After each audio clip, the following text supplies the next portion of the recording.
Souidani Boujma, dit Sidjilali, né le 10 février 1922 à Guelma.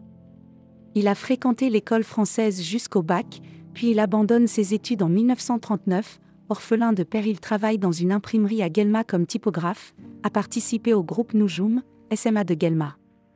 Témoin des massacres du 8 mai 1945, il est emprisonné une première fois pour avoir participé aux manifestations. Condamné à 3 ans de prison.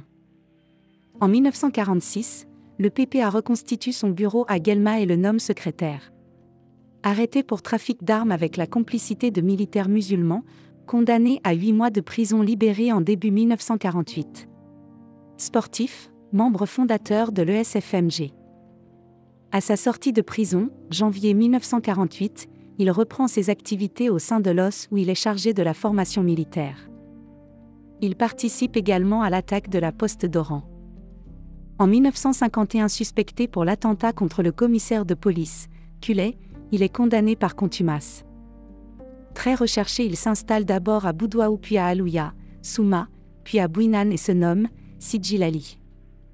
Pour mieux assurer sa clandestinité, il est déclaré comme ouvrier et gérant de la ferme où il résidait à Bouinan. De plus, il se marie avec la fille d'un militant, Mahfoud Mouissi. De ce mariage est née une fille. À l'été 1954, il est membre du Comité révolutionnaire d'unité et d'action, responsable du secteur de Blida, Souma, Bouinan, Boufarik. Il participe à la préparation du 1er novembre dans la préparation des bombes artisanales. Il fait partie des 22 et participe aux actions du déclenchement du 1er novembre 1954. Comme adjoint de Bitat, il participe avec Oumran à l'attaque de la caserne de Boufarik. Il organise plusieurs réunions à Ouled Fayette, Sidi Mohamed Ben Aïcha, Amar Hélène.